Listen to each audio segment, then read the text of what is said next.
Donc la thérapie enfant gigogne, c'est quoi?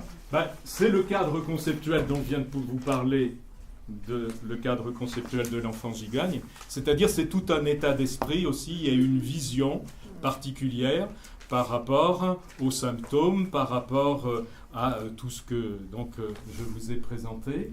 Après, c'est un cadre méthodologique, plus particulièrement pour savoir comment recueillir de l'information, quelles informations pertinentes aller chercher auprès d'une personne qui vient avec ses difficultés, ses problèmes et ses désarrois.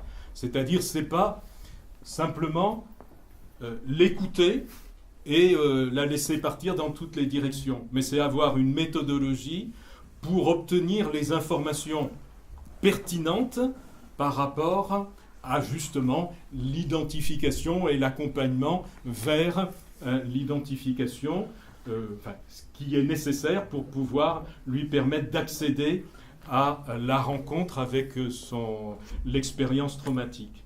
Donc un cadre méthodologique, et puis après un cadre technique qui passe par deux protocoles.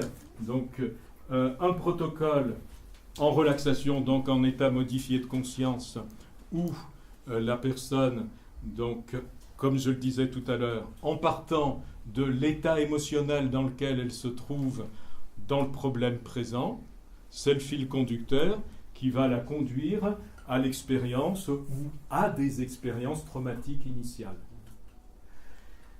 Une fois que cette personne est dans la même séance, elle a identifié ce foyer traumatique, eh bien, déjà, justement, on permet à la personne qui est au travail d'apporter de l'amour à cet enfant.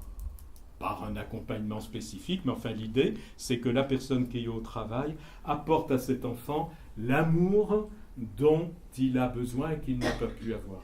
Et qui vient dissoudre, si vous voulez, les charges émotionnelles traumatiques. Et un deuxième protocole, quelques semaines après, qui permet à la personne d'intégrer le travail qui a été fait ici et éventuellement de continuer à libérer des charges émotionnelles qui ont besoin de s'évacuer.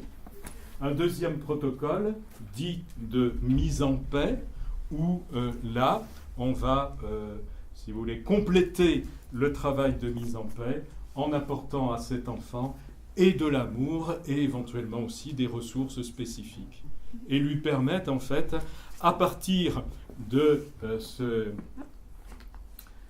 comment on dit, de ce maternage, d'une certaine... Oui. Enfin, à partir de ces ressources et de cet amour, lui permettre de grandir à l'intérieur de la personne.